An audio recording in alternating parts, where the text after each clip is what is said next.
नमस्कार दोस्तों, मैं हूं डॉक्टर दलजीत और आप देख रहे हैं doctor Daljeet official YouTube channel.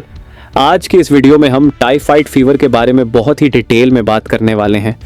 खासकर हम जानेंगे कि कौन कौन से ब्लड टेस्ट से टाइफाइड फीवर की पुष्टि होती है, विडाल टेस्ट को लेकर जो कन्फ्यूज़न है वह क्यों होता है और आज के समय में कौन सी एंटीबायोटिक्स टाइफाइड में सच में असरदार है, क्योंकि इस बीमारी में अब एंटीबायोटिक रेजिस्टेंस काफ़ी बढ़ चुका है। टाइफाइड फीवर किस वजह से होता है? टाइफाइड फीवर एक बैक्टीरियल इन्फेक्शन है जो मुख्य रूप से सेमनोकोकस टाइफी और कभी-कभी सेमनोकोकस पैराटाइफी ए, बी, सी नाम के बैक्टीरिया से होता है। यह बैक्टीरिया शरीर में जाकर खून और आंतों को प्रभावित करता है और धीरे धीरे पूरे शरीर में लक्षण पैदा करता है। टाइफाइड फीवर कैसे फैलता है? टाइफाइड फीवर फैलने का सबसे बड़ा कारण है कंटैमिनेटेड खाना और गंदा पानी। कई बार खाना बनाने वाले लोग हाथ ठीक से नहीं धोते, खुले में खाना रखा जाता है या दूषित पानी से खाना तैयार किया जाता है। ऐसे में जब हम वह खाना या पानी लेते हैं तो बैक्टीरिया हमारे शरीर में चला जाता है और टाइफाइड फीवर हो सकता है। आमतौर पर इन्फेक्शन के 7 से 14 दिन बाद मरीज में लक्षण दिखाई देने लगते हैं। टाइफाइड फीवर के शुरुआती लक्षण, टाइफाइड का सबसे कॉमन लक्षण है बुखार, जो एक खास पैटर्न में बढ़ता है जिसे स्टेप लैडर फीवर कहा जाता है।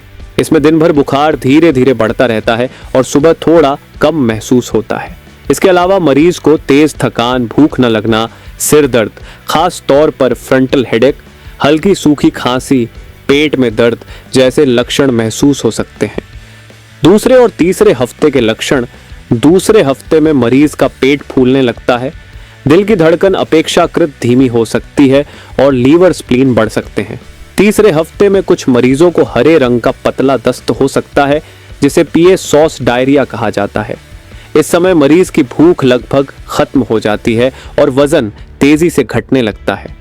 टाइफाइड फीवर की जांच, कौन सा टेस्ट सही है? सबसे पहले बात करते हैं विडाल टेस्ट की।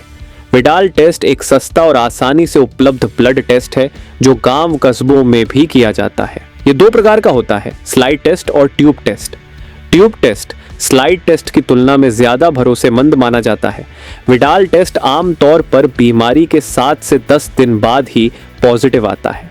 टाइफाइड फीवर की संभावना तब मानी जाती है जब एंटीओ टाइटर कम से कम 1 से 160, एंटी-एच टाइटर कम से कम 1 से 160। लेकिन विडाल टेस्ट की एक लिमिटेशन ये है कि भारत जैसे देशों में जहां टाइफाइड आम है, वहां कई लोगों में पहले से ही एंटीबॉडी पाई जा सकती है, जिससे कंफ्यूजन हो सकता है। टाइफाइड फीवर का इलाज, अगर डॉक्टर को टाइफाइड फीवर का शक हो तो रिपोर्ट का इंतजार किए बिना इलाज शुरू करना बहुत जरूरी होता है, क्योंकि देर करने पर गंभीर कॉम्प्लिकेशंस हो सकते हैं। माइल्ड और अनकॉम्प्लिकेटेड केस में ओरल एंटीबायोटिक्स दी जाती है, जैसे एजिथ्रोमाइसिन, सेफिक्सिम। कुछ मामलों में फ्लूरोक्विनोलोन्स जैसे सिप्रोफ्लोक्सासिन या ऑफलॉक्सासिन का भी इस्तेमाल किया जाता है, लेकिन रेजिस्टेंस के कारण इनका उपयोग सोच समझकर किया जाता है। सीवियर या कॉम्प्लिकेटेड केस में इलाज, अगर मरीज की हालत गंभीर हो तो आईवी एंटीबायोटिक्स दिए जाते हैं, जैसे सीफ्रिट्रैक्सोन, सेफोटैक्साइन। कुछ गंभीर मामलों में डेक्सामेथासोन स्टेरॉयड का भी इस्तेमाल किया जाता है, जिससे मृत्यु दर कम होती पाई गई है।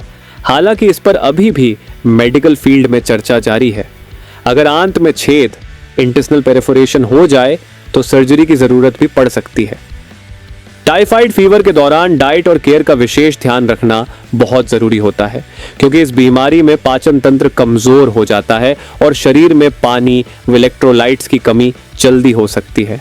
ऐसे में मरीज को भरपूर मात्रा में लिक्विड डाइट दी जानी चाहिए, जैसे दाल का पतला पानी, छाछ, नारियल पानी, सब्जियों का हल्का सूप और ओआरएस।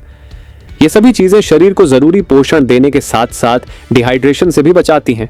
इसके अलावा भोजन हमेशा हल्का और सुपाच्य होना चाहिए, जैसे खिचड़ी, दलिया, सादी उबली सब्जियां और नरम चावल।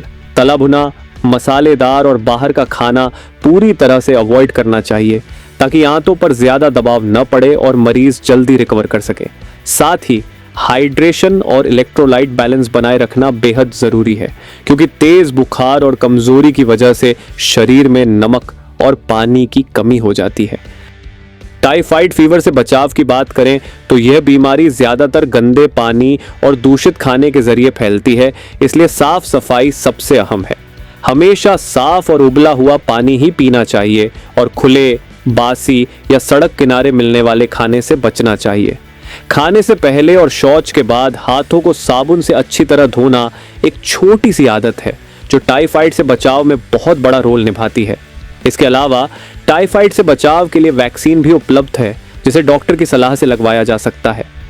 खास तौर पर अगर आप ऐसे इलाके में यात्रा करने जा रहे हैं जहां टाइफाइड ज्यादा फैलता है तो वैक्सीन लगवाना एक सुरक्षित और समझदारी भरा कदम होता है। तो दोस्तों, ये थी टाइफाइड फीवर की पूरी जानकारी, लक्षण, जांच, इलाज और बचाव। अगर आपको यह वीडियो उपयोगी लगी हो तो लाइक जरूर करें, अपने सवाल कमेंट में पूछें और ऐसी ही मेडिकल जानकारी के लिए डॉक्टर दलजीत ऑफिशियल चैनल को सब्सक्राइब करना न भूलें। स्वस्थ रहिए, सुरक्षित रहिए और सबसे जरूरी खुश रहिए। Thank you so much. Take care.